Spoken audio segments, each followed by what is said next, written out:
Tchou! Bonjour à tous, c'est GLG et je vous souhaite la bienvenue pour votre petit JT du Geek, toujours en mode électrique.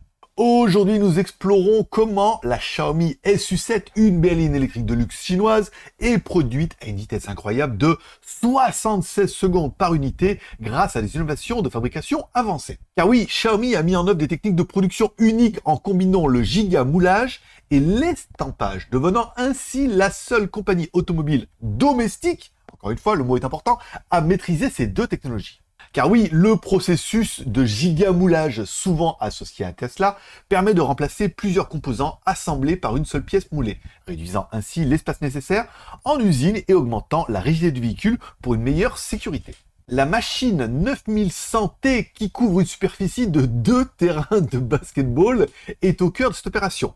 Elle est capable de produire l'ensemble du plancher arrière de la SU7, réduisant ainsi de 72 pièces, qui ne nécessitent plus auparavant un assemblage différent. C'est quand même plus pratique.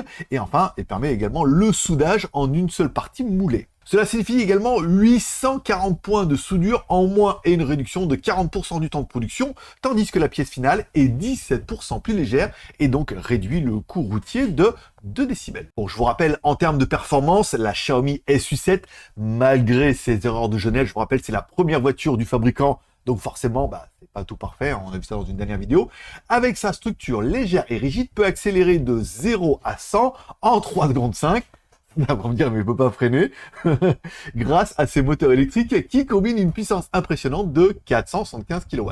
Et vous, que pensez-vous de ces avancées dans la fabrication automobile? Pensez-vous que d'autres constructeurs suivront cette tendance? Et pour faire un petit aparté, j'avais vu une interview qui disait que c'est plus facile pour un fabricant de partir de zéro et de commencer directement avec des nouvelles technologies et de nouvelles façons d'assemblage, que pour un fabricant historique, par exemple comme Toyota, de changer toute son usine par une nouvelle technologie, c'est-à-dire changer l'ancienne technologie par une nouvelle technologie, puisqu'il faudrait faire une transition, et il faudrait arrêter la production pour en commencer une nouvelle, ou alors faire une transition entre les deux. Enfin, voilà, c'est plus facile pour un nouveau fabricant, je veux dire comme Tesla et comme beaucoup de fabricants chinois, de commencer en disant, voilà, ça c'est la bonne technique, on commence comme ça, que pour les anciens fabricants de migrer vers cette solution, qui est pourtant la plus efficiente. Laissez un like ou un dislike, un commentaire, vous abonner si c'est pas encore fait, pour plus d'informations sur les véhicules électriques chinois et les innovations automobiles. Ne manquez pas directement nos articles sur jtgeek.com et abonnez-vous à cette chaîne YouTube.